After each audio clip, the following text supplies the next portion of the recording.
Bajumu, pakaianmu untuk laki-laki dipotong tuh, nggak boleh melebihi mata kaki, nggak boleh. Celana jingkrang tidak ada di zaman Nabi. Saubak, angkat kain. Sekarang ini yang sombong kalau ke masjid selalu bawa alpat, itu sombong namanya. 3 golongan yang paling berat siksaannya hari kiamat, gitu kan? Yang pertama adalah musbil, orang yang tertutup mata kakinya bagi laki-laki. Kata Imam Syafi'i, kalau sombong baru haram, kalau tak sombong yang mau potong, potonglah, tapi jangan semua kaki orang mau dipotong. Ancaman bagi orang yang menurunkan bajunya ke bawah mata kaki, itu memang ada ancaman seperti itu. Cuman kalau ulama itu membaca hadis tidak hanya sepotong, tidak hanya hadis satu, dipadukan dengan hadis yang lainnya. Jadi yang tidak isbal itu tidak ada masalah dalam hadis, yang isbal baru ada masalah. Jelas?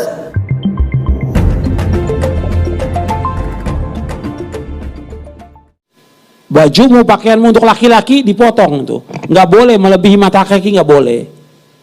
Wa thiyabaka faqassir, potong itu. Yang laki-laki pakaiannya nggak boleh lebih dari mata kaki, harus di atas mata kaki pakaian laki-laki. Nggak boleh isbal, nggak boleh, hukumnya haram dalam Islam. Nabi bersabda, ma asfala minal ka'bain minal izari fa finnar. Apa saja yang melewati mata kaki dari pakaian itu, maka tempatnya di neraka. Hukumnya haram. Ini 5 penafsiran dari ayat wa thiyabaka fatahhir. Bisa dilihat di tafsir Tabari, Ibnu Katsir, Imam Al-Baghawi. Celana jingkrang tidak ada di zaman Nabi, yang ada cuma sarung jingkrang. Tuh, antum yang jingkrang-jingkrang tuh ya. Nabi mengatakan man jarra izarahu atau saubahu.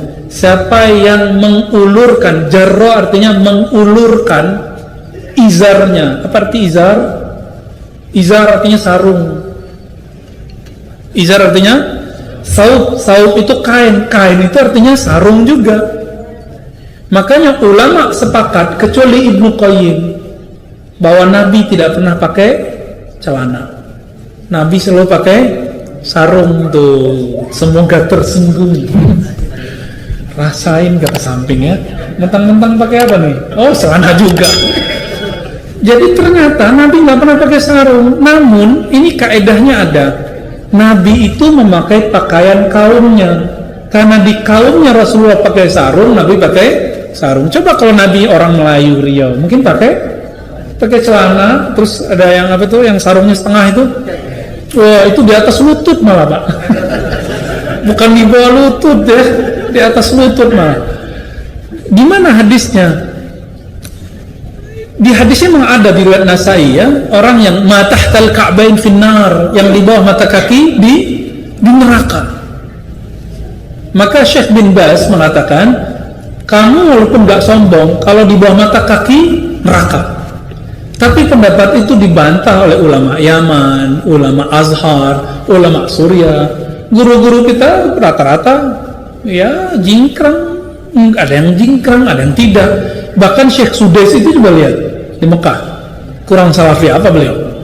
Ya, Syuraim dan beberapa masyayikh. Nah, kadang mereka manjang, kadang enggak.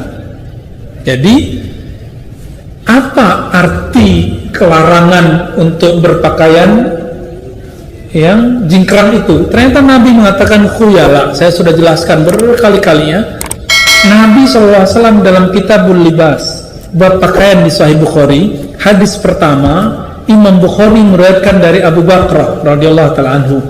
Beliau keluar dari rumahnya, yajurru saubahu, sarungnya di bawah mata kaki.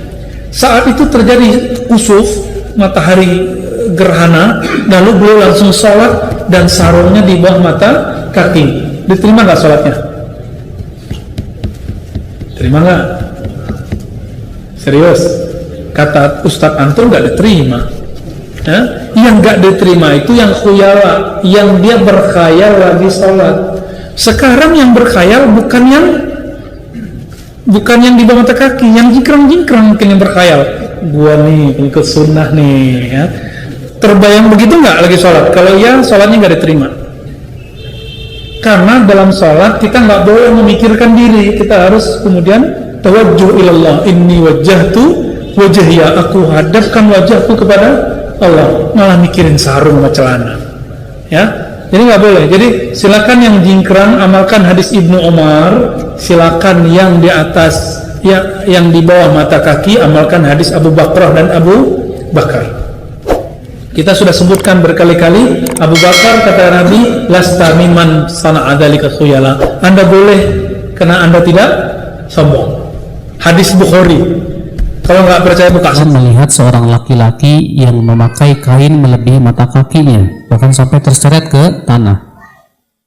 Dan Rasulullah pun asra'a fil masyi, ya, beliau pun berjalan dengan cepat untuk mengejar orang tersebut. Lalu Rasul bersabda kepada dia, ittaqillah, bertakwalah kamu kepada Allah, irfa' saubak, angkat tak kainmu itu. Makanya orang ini berkata kepada Rasulullah apa? Ya Rasulullah, inna rijli ahnaf wa inna rukbatayya tastok. Wahai Rasulullah, kaki saya ini ya ada cacatnya, dimana kalau berjalan itu dengkul saya itu beradu, ya ke X maksudnya ya. Lihat orang ini merasa malu, makanya dia memakai kain melebihi mata kaki bahkan sampai ke tanah itu karena takut kelihatan apa namanya cacat kakinya tersebut. Dan tentu bukan karena kesombongan, bukan, tapi karena apa? Karena malunya itu.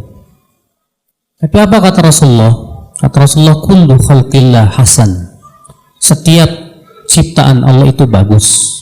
Irfa' thawbak, angkat kainmu. Ternyata Rasulullah SAW tidak memberikan uzur. Padahal orang ini bukan karena sombong, Pak. Orang ini memakai kain itu apa? Karena apa? Karena malu akan cacatnya tersebut. Tapi ternyata Nabi SAW tetap mengatakan angkat kainmu. Setiap ciptaan Allah itu bagus. Kalau kita melihat riwayat ini menguatkan perkataan Al-Hafidh Ibnu Abdul Bar dan dikuatkan oleh Syekh bin Baz juga bahwa yang dimaksud dengan sombong itu artinya sengaja isbal. Adapun ya, kalau dia tidak sengaja isbal maka itu tidak sombong sebagaimana perbuatan Abu Bakar radhiyallahu anhu wa arbah. Orang yang pakai celana atau sarung menutup mata di bawah mata kaki, yang haram itu kalau tujuannya sombong. Kalau nggak sombong nggak apa-apa di bawah mata kaki. Dan ini kesombongan seperti ini bukan orang Islam tapi orang jahiliyah dulu. Itu orang jahiliyah. Kalau orang Islam nggak ada sombong dengan celana di bawah mata kaki. Wong tetangganya nggak ada yang peduli. Memangnya kalau celananya di bawah mata kaki pasti banyak uangnya? Belum tentu juga. Malah kalau di bawah mata kaki tetangganya kadang curiga, jangan-jangan celananya dikasih orang. Makanya Imam Abu Hanifah ketika ditanya, gimana Bu, kalau baju kita di bawah mata kaki apa haram? Enggak, kita ini bukan sombong dengan itu sekarang. Sekarang ini yang sombong kalau ke masjid selalu bawa alpat, itu sombong namanya. Kalau cuma sarung di bawah mata kaki enggak, apalagi sarungnya hadiah dari masjid. Ada sarung yang paling murah itu, setiap dinaikkan ke atas, berjalan 2 langkah turun lagi ke bawah mata kaki. Masa itu mau dibilang sombong? Wong itu harganya 20.000. Terlalu namanya itu. Tidak paham Wahab itu saudara. Masalah pakaian ini tergantung budaya dan tradisi masing-masing. Gak harus seperti Arab, gak harus. Makanya setelah para sahabat dulu menyebarkan Islam ke luar daerah Arab, gak mengajak orang lokal bajunya berganti Arab, gak. Di negeri kita ini orang pakai gamis kan sekitar era tahun 2000-an. Setelah era 90-an, kalau sebelumnya hatta kiai-kiai jarang pakai gamis, pakai sarung. Saya mulai pakai gamis itu sejak 2016. Haraman isbal itu mutlak karena terdapat muqayyad di salah satu nasnya, yaitu yakni sombong. Juga terdapat qarina bahwa hadis isbal harus diqayyadkan dengan muqayyadnya. Misal Abu Bakar As-Siddiq, lalu Ibnu Mas'ud juga melakukan isbal karena malu betisnya kecil, sementara Rasulullah SAW tidak mencela atau menegurnya. Ulama fikih sepakat bahwasanya kemutlakan dalil harus dibawa ke qayyidnya. Baik, saya jelaskan begini. Sebelum memahami tentang masalah tadi ya, yang sifatnya diqayyidkan atau muqayyadnya, ini istilah pelakunya dan penyebabnya, gitu kan, penyebab dia kenapa melakukannya. Kalau dalam memahami masalah isbal ya, masalah hukum-hukum dalil syar'i, lebih cenderung ulama mengatakan memahami dalil itu secara global dulu. Ada namanya am, umum, ada namanya khas, khusus. Kasus hadis Nabi SAW yang jelas di dalam dosa-dosa besar ada di sini masalah isbal. 3 golongan yang paling berat siksaannya hari kiamat, gitu kan. Yang pertama adalah musbil, orang yang tertutup mata kakinya bagi laki-laki. Yang kedua, orang tua yang berzina. Kemudian riwayat ini mengatakan raja yang pembohong. Kemudian yang ketiga adalah pedagang yang bersumpah palsu untuk melakukan dagangannya, bersumpah bohong atas nama Allah. Intinya adalah orang isbal sini mutlak, semua dikenain hukum. Tinggal ada kasus-kasus beberapa sahabat. Kasus Abu Bakar, dengarkan baik-baik riwayatnya begini. Abu Bakar mendengarkan hadis Nabi SAW tentang isbal dan juga teguran Nabi SAW kepada sahabat yang sempat tertutup mata kakinya sementara sholat, yang disuruh ulangin sholat, gitu kan, sebagaimana hadis riwayat Abu Daud. Maka Abu Bakar datang kepada Nabi SAW lalu berkata, ya Rasulullah, saya kalau sholat, begitu hadisnya ya, coba baca baik hadis Abu Bakar ini, saya kalau sholat pakaian saya melorot sehingga menutupi mata kaki, gitu kan. Apakah saya termasuk ancaman tadi? Kata Nabi SAW, tidak. Ulama hadis menanggapi nih, kenapa dikatakan tidak? Karena Abu Bakar ini pakaiannya melorot, bukan sengaja diisbalkan, kan gitu. Fahamin poin ini. Kalau kita mengatakan tadi qayyidnya dan muqayyadnya yang mau dibahas, gitu kan, maka tidak masuk dalam bahasan Abu Bakar ini, kan gitu. Karena Abu Bakar di sini bukan sengaja isbal, kemudian Nabi bolehkan, bukan. Kasusnya bajunya melorot. Riwayat Abdullah bin Mas'ud mengisbalkan pakaiannya tidak benar ini. Nggak ada riwayatnya, di riwayat bohong tentang yang disampaikan Abdullah bin Mas'ud. Abdullah bin Mas'ud bukan isbal, menurunkan bajunya, menutupi betisnya, begitu, bukan menutupi mata kakinya, ya, bukan menutupi mata kaki, jadi betis. Kan sahabat-sahabat itu kebanyakan mereka mengikuti sunnah Nabi SAW. Afdalnya baju laki-laki itu kata Nabi SAW adalah nisfus saq, setengah betis. Kalau biasa ulama bilang dari ujung kaki tumit antum kasih 1 jengkal ke atas, itu jadi setengah betis. Di situ yang paling afdal. Tapi boleh di bawahnya, yang penting tidak tutupi mata kaki, gitu kan. Itu intinya. Nah, Abdullah bin Mas'ud menurunkan dari betisnya tadi supaya tertutup tapi tidak menutup mata kakinya. Itu ada dalam riwayat yang sahih. Tapi kalau dikatakan dia mengisbalkan, ini tidak pernah ada tentang Abdullah bin Mas'ud radhiyallahu anhu. Jadi di sini jelas Abu Bakar pun karena kasus melorotnya, bukan karena sengaja pakai baju isbal, celana atau pakaian isbal lalu kemudian Nabi bolehkan, bukan karena itu, gitu kan. Kalau kasus masalah hadis yang menjelaskan, ada hadis lain yang mengatakan siapa yang menarik bajunya, memanjangkan pakaiannya sampai mata kaki karena sombong, gitu kan, maka tidak akan mencium bau surga.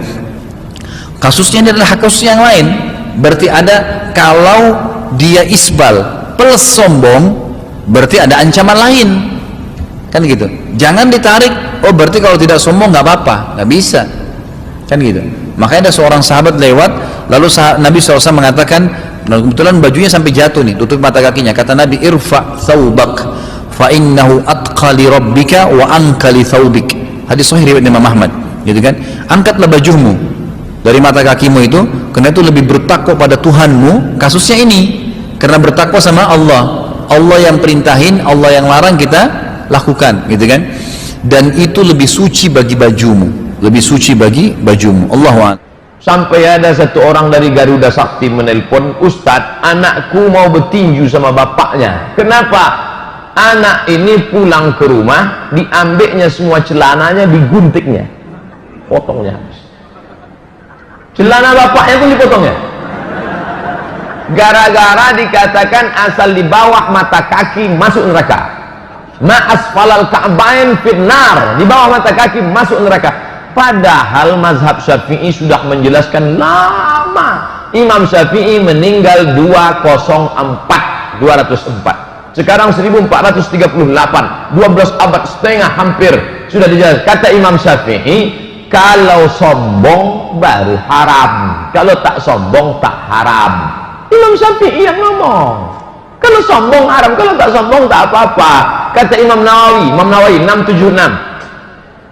Kalau sombong haram dalam Riyadhus Shalihin, kalau tak sombong tak apa-apa. Kalau sombong haram dalam Al-Minhaj Syarah Sahih Muslim Ibn Hajjaj, kalau tak sombong tak apa-apa. Imam Syaukani dalam Nailul Autar, kalau sombong haram, kalau sombong tak apa, tak sombong tak apa-apa. Imam Sun'ani dalam Subulus Salam, kalau sombong. Sudah dijelaskan dalam mazhab Syafi'i. Yang di pondok Al-Munawwarah, yang di pondok Darul Quran, bagi mereka ini bukan sesuatu yang luar biasa. Karena mereka sudah kaji itu, mereka sudah baca kitab.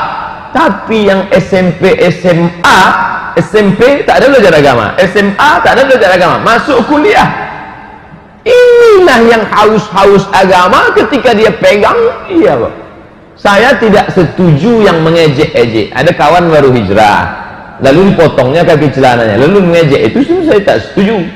Yang mau potong, potonglah, tapi jangan semua kaki orang mau dipotong. Tapi saya pun tak setuju juga dengan yang mengejek-ejek. Begitu nampak kawan potong, tengok, kau lah bertambah lah tinggi nampak awak. Itu pun tak betul juga. Karena kalau dia potong daripada telak-elak kena najis, kena tai kucing, kan bagus, tak apa-apa. Yang kau mau potong silakan, yang kau tak mau potong kau tak masuk neraka. Karena ini masih domennya khilafiyah. Kalau lah berkelahi antara celana potong dengan celana tak potong, yang ketawa siapa? Yang tak bercelana. Kan ini yang jadi masalahnya sekarang. Lagi-lagi apa solusinya? Tarbiyah, pendidikan. Maka dibuatkanlah fikih Syafi'i, akidah Asy'ari, fikih Syafi'i, dengan tetap menghormati tiga mazhab Hanafi, Maliki, Hambali. Yang ketiga adalah tasawuf. Ini pertanyaan untuk kaum laki-laki. Ibu-ibu harus ditutup mata kakinya, kalau enggak sholatnya enggak sah. Hukumnya bagaimana jika seorang laki-laki memakai baju yang sampai ke bawah mata kaki? Ada riwayat wailun, celaka, neraka wail, ya, ancaman bagi orang yang menurunkan bajunya ke bawah mata kaki. Itu memang ada ancaman seperti itu. Cuman kalau ulama itu membaca hadis tidak hanya sepotong, tidak hanya hadis satu, dipadukan dengan hadis yang lainnya. Ada kalimat terkutuk dan sebagainya. Nah, di situ ada riwayat juga, ujungnya hadis itu ada kalimat khuyala. Orang yang manjakan izarahu khuyala, khuyala itu dengan irama kesombongan. Kemudian juga dalam hadis sahih, riwayat sahih, Sayyidina Abu Bakar Siddiq itu berkata, waktu Nabi mengatakan ancaman neraka bagi orang yang bajunya sampai di mata kaki, baju itu sarung deh, atau celana gitu loh, bukan bajunya ini, bukan, celananya sampai mata kaki. Lalu Sayyidina Abu Bakar itu punya baju itu sampai di bawah mata kaki. Lalu Nabi mengatakan, ya Rasulullah, inna thawbi yastarqi ilam uahidhu, bajuku itu turun sampai mata kaki, bawah mata kaki, kalau tidak aku kencengin begini.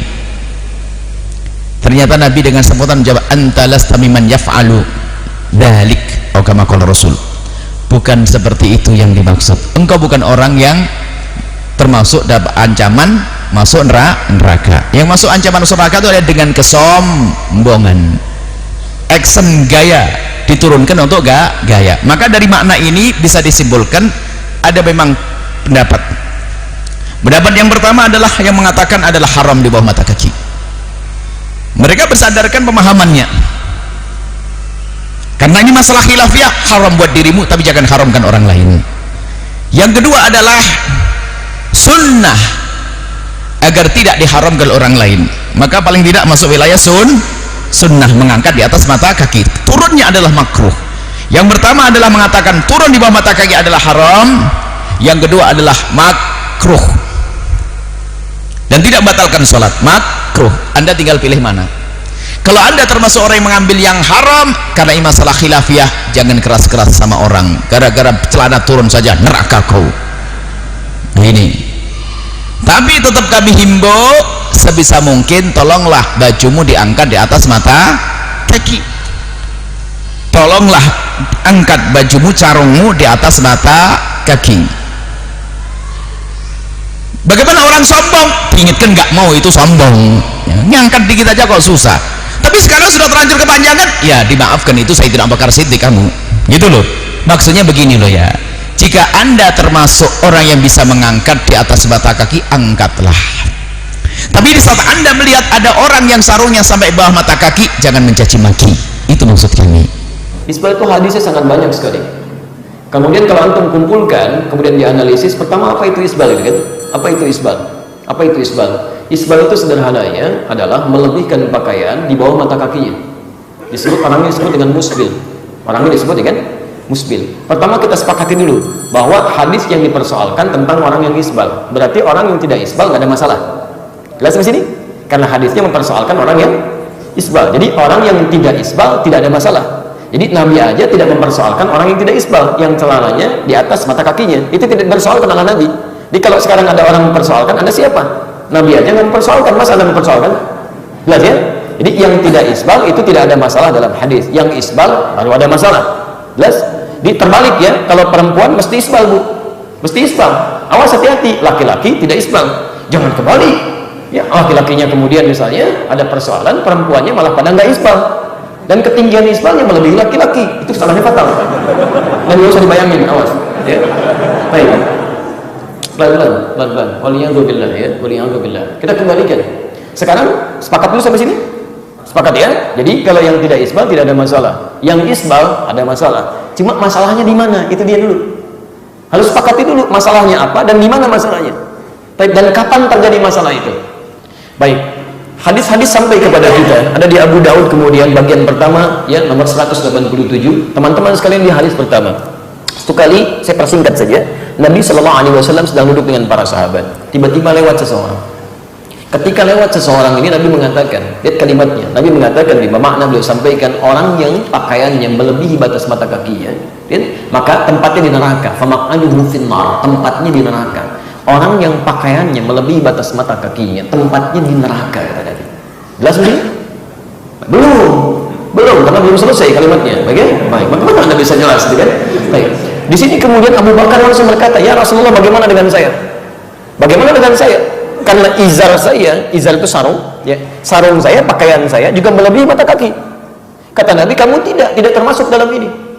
Lihat kalimatnya, ya, lihat kalimatnya. Abu Bakar mengenakan pakaian melebihi batas kakinya. Jadi Abu Bakar itu isbal juga di sini. Jelas di sini? Karena beliau merasa beliau ini kurus, kan? Kemudian sering turun tuh sarungnya, melebihi batas mata kakinya. Ya, rahmukallah. Poinnya beliau isbal. Ya, sementara ada orang lewat tadi, kemudian pakaian yang melebihi batas mata kaki, keluar kalimat Nabi tadi. Teman-teman sekalian, pertama yang harus dibaca adalah, keadaan isbal sebelumnya sudah ada. Orang-orang menggunakan pakaian sebagian melebihi batas mata kakinya, sudah ada. Cuma Nabi tidak pernah mengeluarkan kalimat. Ketika orang tadi lewat, baru keluar kalimat tadi. Jelas sampai sini? Baik. Kemudian setelah itu Abu Bakar mengklarifikasi, apakah yang dimaksud ini isbal mutlak atau isbal tertentu? Karena saya pun isbal ini, ada masalah di saya. Dan selama ini Nabi nggak pernah menegur. Begitu orang itu lewat, kemudian dikomentari dengan kalimat tadi. Apa yang dimaksudkan oleh Nabi? Nah, dari sini sesungguhnya ketika hadir kalimat-kalimat tadi, sahabat-sahabat senior di samping masih ada yang junior, namanya Abdullah bin Umar. Ya, Abdullah bin Umar radhiyallahu ta'ala anhuma itu masih kecil. Maka disampaikanlah kepada beliau ini oleh Nabi SAW dengan kalimat bahasa yang dipahami. Kan anak-anak biasanya belum paham bahasa kiasan ya, bahasa tinggi gitu. Ya, nah, Yang 5 tahun, yang 4 tahun dipanggil sini. Kamu jangan panjang tangan ya. Tangan kakak nggak panjang kok, kan? Yang dia pahami bahasa real saja. Tayyib. Maka pada Abdullah bin Umar radhiyallahu taala anhu disampaikan oleh Nabi sallallahu alaihi wasallam, kamu jangan sombong seperti orang yang melebihkan pakaiannya di bawah mata kakinya. Orang seperti itu maka tempatnya di neraka. Orang seperti itu maka tempatnya di neraka. Jadi di sini ada 2 kalimat. Satu, Nabi menyebutkan kalimat umum yang tanpa menyebutkan kalimat sombong. Sedangkan di sisi lain menjelaskan pada Ibnu Umar memasukkan kalimat sombongnya khailah di sini. Maka dikumpulkanlah oleh para ulama hadis-hadis ini, bahkan banyak sekali hadisnya. Diterapkan metode al-jam'u wat tawfiq, mengumpulkan semua hadisnya, diambil isyarat hukumnya. Kesimpulan pertama, ada yang menafsirkan bahwa yang dimaksud dengan isbal ini bukan isbal mutlak berbicara tentang pakaiannya, tapi berbicara tentang sifat yang melekat pada orang tadi. Karena orang ini ketika lewat menampilkan kemegahan dirinya. Teman-teman kalau pernah ke Arab atau tinggal di Arab, sebagian sifat orang-orang Arab itu dulu yang diabadikan dalam pelajaran-pelajaran dan praktek sebagian hingga kini, itu kalau sudah mendapati kenaikan strata dalam kehidupan, harta mulai agak banyak, kedudukan meningkat, biasanya salah satu tanda untuk menampakkan dirinya dengan berganti pakaian yang lebih bagus dan tercurah sampai dengan ke bawah jalan. Ya, jadi pakaian-pakaian kebesaran lah gitu ya. Baik, bukan cuma cukup kebesaran.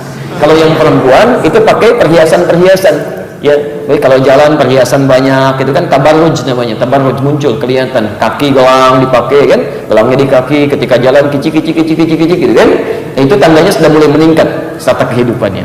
Nah, jadi begitu dia lewat dia ingin pamer, ini saya lah. Baru berubah di status kehidupannya. Maka disoal oleh Nabi sallallahu alaihi wasallam. Maka pendapat yang pertama dari kalangan para ulama mengatakan hadis isbal ini illatnya, sebab Nabi menyampaikannya bukan karena pakaiannya, karena yang lain pun dengan pakaian yang sama tidak disoal, cuman karena kesombongan yang melekat pada orang itu ingin pamer dengan keadaannya. Jelas di sini? Ini bagian yang pertama. Jadi illat hukum yang disimpulkan terkait dengan kesombongan, pamer di sini. Yang kedua mengatakan dia mengambil pada hadis yang mutlak saja, yang mutlak untuk kehati-hatian. Karena ilat sombong ini kaitan dengan hati kan, kita nggak bisa menebak suasana hatinya.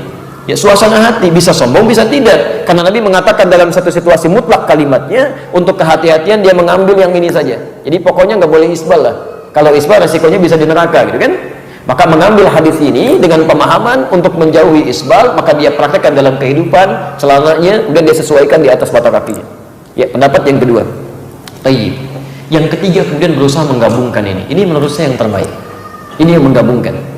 Baik poin yang pertama ataupun yang kedua sesungguhnya bisa dipadukan. Ya. Satu, yang terbaik adalah menyesuaikan kondisi pakaian itu. Ya. Terlalu di bawah mata kaki tidak bagus, karena bukan cuma masalah sombong, bisa juga terlalu terurai, bisa terlekat dengan najis, bisa kotoran, bisa macam-macam, kan? Jadi Anda bisa sesuaikan. Bisa Anda misalnya pas di mata kaki naikkan sedikit ke atas untuk menghindari kotoran-kotoran dan noda, tapi tetap menggunakan asas keanggunan dan keelokan, karena Allah pun mencintai keindahan di sini. Innallaha jamilun yuhibbul jamal. Jadi sesuaikan dengan profesi Anda, maksimalkan itu sehingga tampak keanggunan Anda tidak keluar ya dari penampilan yang menurut sebagian adat mungkin tidak bagus gitu ya. Bukan cuma adat yang tidak sesuai dengan kondisi agama, bukan, sesuai dengan kondisi syariat kita, tapi dipandang kurang elok. Misal, mohon maaf ya, Anda sudah pakai jas, pakai dasi gitu kan, mau berangkat ke kantor, tiba-tiba celananya mau dekat lutut ya, nggak seimbang misalnya kan, terlalu tinggi kan, nggak nyaman dilihatnya, ya nggak nyaman ya. Jadi karena itu coba Anda sesuaikan ya, mungkin di atas sedikit, ya paskan di situ, ya naikkan sedikit, dan dengan itu najis bisa dihindari dan tampilan tetap bagus di sini. Jadi pada prinsipnya ini cuma khilaf ringan di sini, nggak usah diperbesar. Jadi jangan sampai timbul masalah baru yang dengan itu justru memasukkan Anda ke neraka. Anda memang tidak isbal, tapi mulut Anda isbal tuh. Semua ditarik gitu kan, kayak nggak ada sumbunya. Masih kelebihan bahan, kayak nggak ada gunting aja. Komentarnya kan nyebelin, ramai di situ. Tiba-tiba apa yang terjadi? Kesombongannya muncul. Dia nggak isbal, cuma lisannya sombong. Atau sebaliknya, yang isbal pun komentarnya yang lain. Begitu jalan, Assalamualaikum, Masya Allah, banjir ya ini. Enggak kok dinaikin bisa gitu kan, dalam suasana yang ingin mencela. Ini bukan suasana canda biasa, dia ingin mencela dan sebagainya. Itu nggak boleh seperti itu, nggak boleh ya. Sehingga muncul kalimat-kalimat yang tidak menyenangkan ya. Anda mau pilih pendapat yang pertama boleh, pendapat kedua silahkan. Ingin berjaga-jaga itu bagus, yang paling penting adalah jaga diri kita di hadapan Allah Subhanahu wa Ta'ala. Jelas sampai sini?